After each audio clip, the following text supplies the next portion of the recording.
I'm absolutely gutted.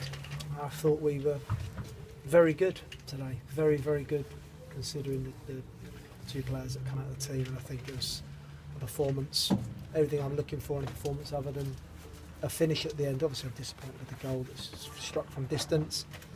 I know Zabrowski well, and it's sort of, again, for me, hasn't got behind us, or, you know, it's not like chance after chance where you're thinking they've got to change it. It's just a hit and we find ourselves one down, but prior to that, how the ball didn't go in the net, I don't know. But that, again, look, this is what's happening. But I was absolutely delighted with it. I know I said after Exeter it was our best performance. I'll always tell you the truth, I thought it was. I thought this was a totally different Cheltenham team, totally different to what I took over, totally different mentality, everything. And I was really proud of them. I'm just absolutely gutted that minimum we didn't get a point against a team that's fifth in the league. And the people you put in didn't let you down, did they? No, they didn't. Listen, I'm glad you say that, because sometimes when you get beaten, you know, people just look at the score. I know it's a results business, but I know what I've taken over here. You know, we've taken something over that's pretty wounded, and I was under no illusions as to how hard the job was going to be. But I'm absolutely thrilled with the players, the work rate, the boys that come in. I thought Harry did everything but get a goal. You know, Mari and Zach, and you know, we're a very young team today, and yeah, there was huge pluses all over the field. Could you have had a penalty late on? I think so, because it's from behind, and the two players coming in from behind. I don't think it's a sort of a recovery round. I think he's in, but you know, I think the fact that there was maybe 6 bookings for them, and you know that it showed we got away, and it was a tactical foul or not, you know, sort of taken from behind to sort of stop the flow. I think first half where we're trying to play quickly. You saw the game plan from us today. Our plan was to get the ball down on the floor as quickly as possible and pass it. You can't play against Newport and just hit balls up, and we got it right. I think we caused them a lot of problems.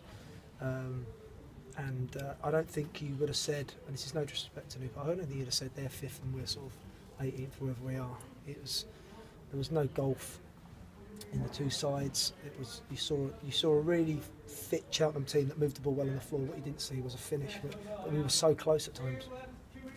Mari, Stu and James had a terrific game. That's why I gave him 2 years straight away, because you know, sometimes you can't always guarantee getting the 3 points, but I know a player when I see one, and I know exactly what I want. I said to all of the players now, I've got it crystal clear in my mind now what I want at Cheltenham Town Football Club, and what Cheltenham Town Football Club deserves, whether you're a director, a fan, a member of staff. I want honesty, and I think you saw that in abundance today on the field. I want players that will run, I want players that will try, and I want skillful players, and I think we saw all of that. I was thrilled with us. The absolutely devastating part for me is that we've not got something for our troubles, because I honestly thought even at the end we was going to score. I mean, the move at the end, the patience that we showed with the ball, because there would have been a chance that we started just banging balls near the end, but we didn't.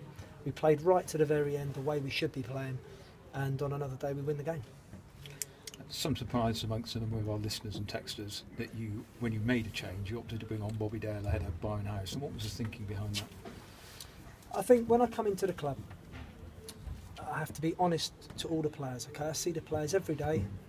I watch them train. I watch them stay out afterwards. I watch what they give, and it doesn't matter who you are at Cheltenham Town Football Club, whether you're a senior player, okay, or you're a young boy like Bobby or Harry.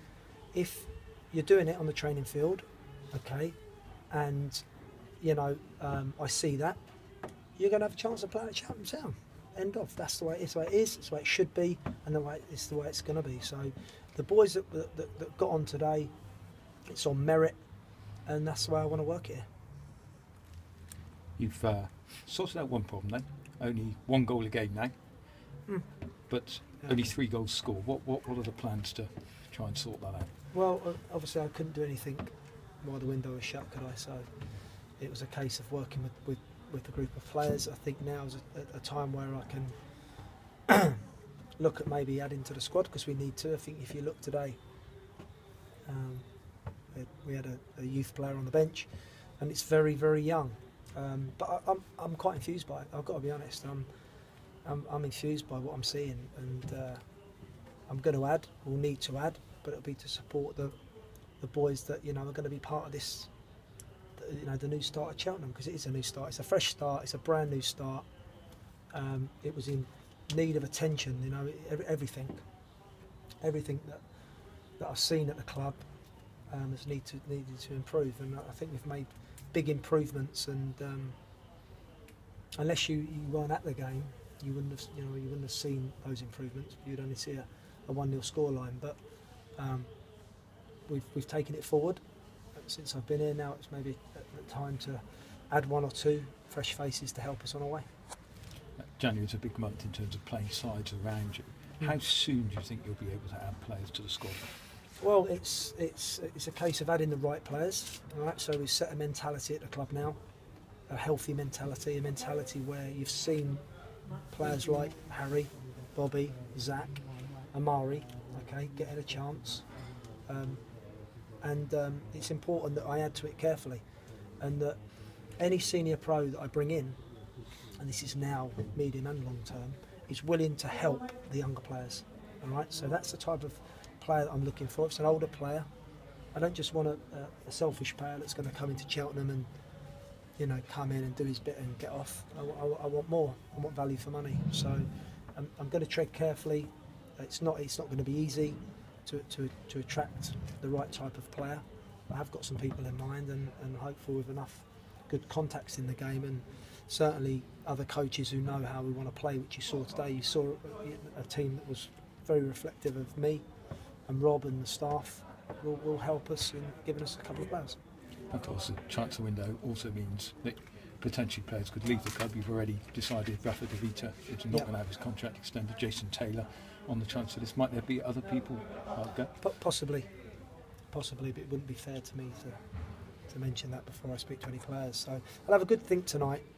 What this has done, I'm hurting from the fact that we didn't get anything. I really am, because when you play as well as we did, you want something to show for your troubles. But I'm pleased with the debrief after with the boys, and I think now's the time where I can tell every single player whether they've got a future at the club or they haven't. But like I keep saying, the first thing you want to see as a manager, and I'm glad a lot of people at the club, nearly everyone agrees with me, is hard work and honesty, because that's a recipe for success, and that's what I'm looking for. Paul, thank you very much.